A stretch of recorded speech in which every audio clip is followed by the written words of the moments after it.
नमस्कार दोस्तों, मैं कृष्णमूर्ति आप सभी का स्वागत करता हूं आपके YouTube चैनल में। यहाँ पे जो है फिर से आपको एक दिक्कत हो रही है। कॉमन जो है इशू आपको आ रहा है एफडीआर क्रिएट करने में, fixed deposit receipt. FDR compulsory है, सेबी आपको अप्रूवल दे देगी, लेकिन आपको कंप्लाइंस के लिए सेबी सर्टिफिकेट चाहिए। सेबी सर्टिफिकेट जब भी आप जो है लेने जाओगे तो वो जो सेबी के बीएससी पर्सन हैं वो आपको एफडीआर रिसिप्ट मांगेंगे, फिक्स्ड डिपॉजिट रिसिप्ट आपसे जो है मांगने वाले हैं। तो यहाँ पे एक चीज़ ध्यान रखना, एफडीआर जब भी आप लेने जाते हो तो बैंक वाले थोड़े बहुत इशू कर रहे हैं, क्योंकि जो बीएससी का फॉर्मेट है वो सिंपल सा है, एफडीआर फिक्स्ड डिपॉजिट रिसिप्ट, उसमें स्टैंप रेवेन्यू स्टैंप चाहिए, उस पर साइन चाहिए। इसके बाद आपको एनेक्सर 4 एनेक्सर 5 चाहिए। बैंक वाले आपको थर्ड पार्टी के नाम से जो है एफडीआर बना देंगे, वो कोई सा भी बैंक जो है आपको दिक्कत नहीं करेगा। पीएसयू बैंक जो है पेएबल एट मुंबई देने को तैयार नहीं है, तो वहां पे कंसर्न आएगा एनेक्सर 4 में। एनेक्सर 5 अगर आपका रिन्यूअल मोड में है, ऑटो मोड में है, तो एनेक्सर 5 की जरूरत नहीं है आपको, ये चीज़ ध्यान रखना। तो यहाँ पे एक कंसर्न जो मेजर आ रहा है, क्योंकि मैं तो देख रहा हूँ यहाँ पे चीज़ें कर रहा हूँ, तो यहाँ पे एक जो आपको मेजर कंसर्न आएगा वो आएगा एनेक्सर 4 का। कोई सा बैंक आपको देगा, कोई नहीं देगा। और अगर आप चीज़ें जो है एस्केलेट भी करते हो तो वो जो है आपको फ्रूटफुल नहीं होगा। इसके अल्टरनेटिव में जो है सेबी आपको एक चीज़ लेके आई हुई है, एक अल्टरनेटिव लेके आई हुई है। अगर मान लो अगर आप नए नए आरए बन रहे हो फिलहाल अभी, मतलब जून के बाद तो आपको ये दिक्कत नहीं होगी बैंक एफडीआर का, वो तो आपको अल्टरनेटिव मिल जाएगा। लेकिन अभी आप आरए बन रहे हो तो ये आपको एफडीआर करना कंपलसरी है। यहाँ पे जो आपको एफडीआर है वो एफडीआर मेनली सारे बैंक्स वाले देते हैं, डिपेंड करता है कि आपका बैंक से रिलेशनशिप कैसा है। एक्सिस बैंक का है, ऑनलाइन अप्लाई कर सकते हो इसको। एचडीएफसी बैंक का है सैंपल आपका, आईसीआईसीआई बैंक का है, कोटक बैंक का है, एसबीआई बैंक का है। ध्यान रखना सब में थर्ड पार्टी एफडीआर जो है कोई आपको दे देगा, बस एनेक्सर 4 का ध्यान रखना आपको। ये जो आपका एनेक्सर 4 है ये आपको बैंक के लेटर हेड पे लेना है, ये चीज आपको ध्यान रखनी है। एनेक्सर 5 नहीं है। अगर आपका 5 ईयर्स और ऑटो रिन्यूअल मोड में है तो आपको इसकी जरूरत नहीं है, ये चीज ध्यान रखना।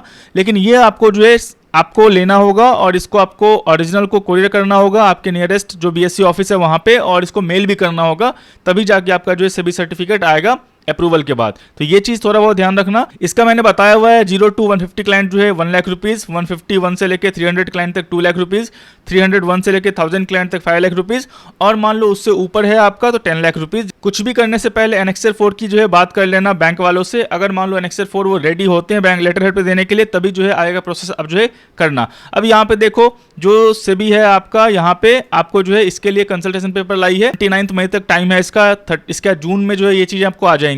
तो बैंक का जो इशू था यहाँ पे आपका non uniform interpretation of third party FD, मतलब बैंक वाले को पता नहीं है या बैंक वाले डरते हैं कि नहीं मैं एनेक्सर 4 नहीं दूंगा आपको लेटर हेड पे। जो भी है delay in insurance of necessary FD letters में दिक्कत है, एफडी तो कोई बना दे रहा है, एफडी में तो कोई दिक्कत नहीं है।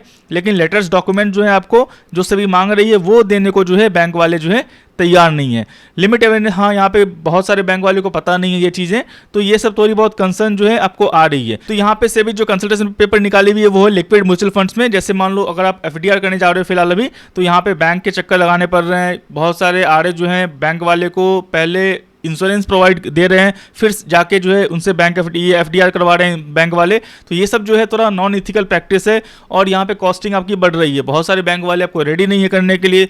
लिमिटेड बैंक्स हैं, क्या बोलते हैं, छोटे बैंक्स को सेबी ने अलाउ नहीं किया है। बहुत ही नेशनलाइज्ड बैंक जो है उनके जो लिस्ट है वो मेजर बैंक्स हैं जो कि अपने चीज़ों को बोलते हैं, अपने हिसाब से बोलते हैं कि सर ये मैं करूंगा या नहीं करूंगा। तो इसके अल्टरनेटिव में जो है आपका लिक्विड म्यूचुअल फंड है। इसका मतलब क्या है सर, बैंक एफडीआर खत्म हो जाएगा? नहीं, आप या तो आप बैंक एफडीआर करें या फिर लिक्विड म्यूचुअल फंड्स करें, जो भी है। तो 29 मई के बाद जो है आपको ऑप्शन चला आएगा क्या करना है नहीं करना है। तो यहाँ पे सबसे आसान रहेगा, पैसे डालो लिक्विड म्यूचुअल फंड में, उसको लीन कर दो आप बीएससी के नाम से, कि मतलब उस पैसे को निकाल नहीं सकते, लेकिन उस पर जो इंटरेस्ट आपको आएगा वो मिलता रहेगा। ये चीज़ हो गई आपको, और इंटरेस्ट मिलता रहेगा, जो भी चीज़ें हैं आपको जो है मिलती रहेंगी। इसीलिए सेबी कर रही है कि मान लो पेनल्टी लगा, 45 डेज के अंदर आपने पेनल्टी पे नहीं कर पाए, तो सेबी जो है आपके जो भी पैसे आपके लीन हुए हैं, जो भी पैसे आपके ब्लॉक हुए हैं बीएससी के नाम से, वो निकाल लेगी। पेनल्टी जो भी सेबी ने आपके ऊपर लगाया है। तो कंप्लाइंसेस सही से चीज़ें आप फॉलो कर रहे हैं तो कोई आपको दिक्कत नहीं होगी। इसको बस मेंटेन करना है। जो भी आपको इंटरेस्ट बनेगा या फिर मान लो जो भी आपका एप्रिसिएशन होगा वो आपके अकाउंट में ही रहेगा। जब भी आप या मान लो इंडिविजुअल से प्राइवेट लिमिटेड एलएलपी में कन्वर्ट करते हो, जब भी आप लाइसेंस सरेंडर करते हो, तो आप जो है इसको जो है निकाल सकते हो। ये हार्ड एंड फास्ट रूल नहीं है, सिंपल। तो यही चीज़ें हैं। प्रपोजल जो है यहाँ पे आपका liquid mutual funds units are by nature liquid and may be consider at low risk, जाहिर सी बात है। लेकिन यहाँ पे इंटरेस्ट आपको मिलेगा 4 से 5%, लिक्विड म्यूचुअल फंड्स में 5.5%, बैंक एफडी आपको 7% दे रही है। तो अगर आपको बैंक एफडी में आसानी हो रहा है बनाने में तो बैंक एफडी कर ले, नहीं तो आपको लिक्विड म्यूचुअल फंड्स का ऑप्शन आपको मिल ही जाएगा 1 या 2 महीने बाद। कुछ नहीं करना, सेबी आपको सिस्टम ला देगी, जो भी आपका म्यूचुअल फंड से एएमसी है उसको ऑप्शन दे देगी आपको कि आप क्लिक करें और इसको आप जो है ब्लॉक कर दें बीएससी के नाम से। तो यही है आपका। इसमें अभी फिलहाल टाइम है 29 मई तक जो है आपका यहाँ पे कंसल्टेशन है, 29 मई तक ये पेपर है। इसके बाद जो है आपको जून 30 से पहले जो है आपको इसमें डेवलपमेंट देखने को मिलेगा। तो बीएस से भी जो है जो भी चीज़ें होंगी, प्रोसीजर होंगी, जैसे मान लो इसमें लाई है एफडीआर बैंक वाले में, वैसे ही जो है आपको ले आएगी।